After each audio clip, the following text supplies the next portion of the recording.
భగత్ సింగ్ గురించి మనం అధ్యయనం చేసినప్పుడు చాలా ఆశ్చర్యం కలుగుతుంది.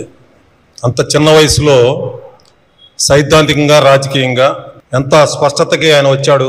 ఆ రోజున కమ్యూనిస్ట్ ఉద్యమం పెద్దగా ఏం లేదు, స్వాతంత్రోద్యమం గాంధీ గారి వెంట నడుస్తుంది. కానీ ఒక భిన్నమైన ఆలోచనని, ఒక భిన్నమైన సైద్ధాంతిక ఆలోచనని ఆయన ముందుకు తీసుకొచ్చాడు.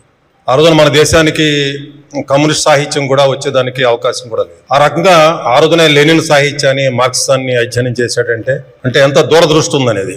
కులాన్ని వ్యతిరేకించాడు, మతాన్ని వ్యతిరేకించాడు, అస్పృశ్యతని చాలా తీవ్రంగా వ్యతిరేకించాడు. సాంఘిక సమానత్వం కావాలన్నాడు.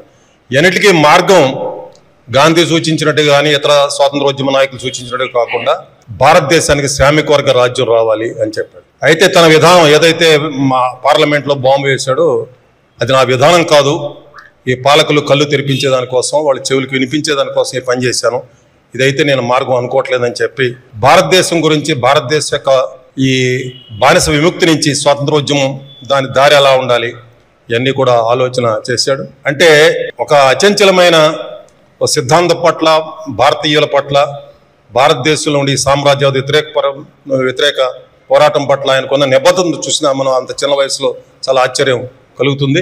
ఈరోజు కూడా ఆయన మన దేశ యువతరానికి, భవిష్యత్తులో కూడా ఆయన మనకి ఒక పెద్ద ఇన్స్పిరేషన్గా, ఒక స్ఫూర్తిగా ఉంటాడని నేను భావిస్తూ ఆయనకి ఘనంగా నివాళులర్పిస్తూ ముగిస్తాను.